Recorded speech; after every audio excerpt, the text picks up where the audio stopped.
মশায় খেয়ে নেয়, তাতে আল্লাহর দ্বীনের কোনো ক্ষতি হবে না, ইসলামের কোনো ক্ষতি হবে না।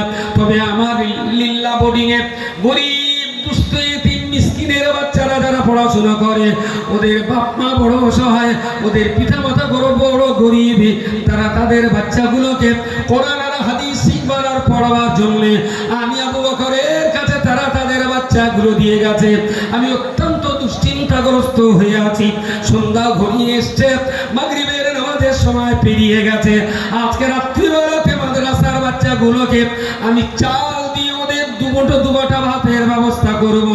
ওদের ভাতের জন্য আজ রাত্রিবেলাতে আমি আবু বকর চাল অন্বেষণ করতে পারিনি, আমি এখনো চালের সংস্থা করতে পারিনি। যে টাকা দিয়ে আবু বকরের মশারি কিনে দেওয়ার কথা বলছিলে, ওই টাকায় আমার মশারি না কিনে আমার মাদ্রাসার বাচ্চা কটার জন্য আজকে রাত্রিবেলা খাওয়ার জন্য অন্তত 10টা কেজি চালের ব্যবস্থাটা তোমরা করে দাও। রসুল ইন্তেকাল করছেন নিঃস্ব মিসকিন হালাতে। দাদা পীর কাবলাকে বলা হলো মশারি কিনে দেই, মশার কামড়ের হাত থেকে বাঁচবেন। বললেন আমার রক্ত মশারি খেলে ইসলামের ক্ষতি হবে না, বাচ্চাগুলোর যদি রাত্রি খাওয়া দিতে না বলি ওরা পড়বে না, ইসলামের ক্ষতি হবে। আমার মশারি দিতে হবে না বাবা, ওদের একটু রাতের খাবার দুটো চালিয়ে ব্যবস্থা করে দাও।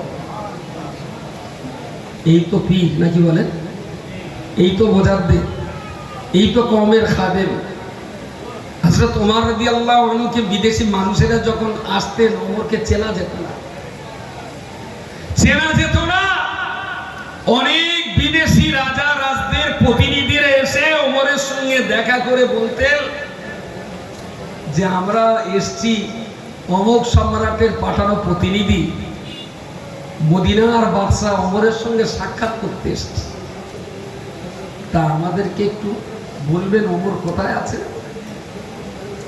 ওমর রাদিয়াল্লাহু আনহু বলছেন আমার সঙ্গে বলুন। তা বলছেন আপনার সঙ্গে বলা যাবে না। বলছেন কেন? বলছে আমরা মদিনার বাদশার সঙ্গে কথা বলবো। ওমর বললেন লাইসা লানা মালিকুন, বললেন মদিনার কোনো বাদশা নেই, ওয়ালাকিন লানা খাদিমুন, মদিনার মুসলমানদের জন্য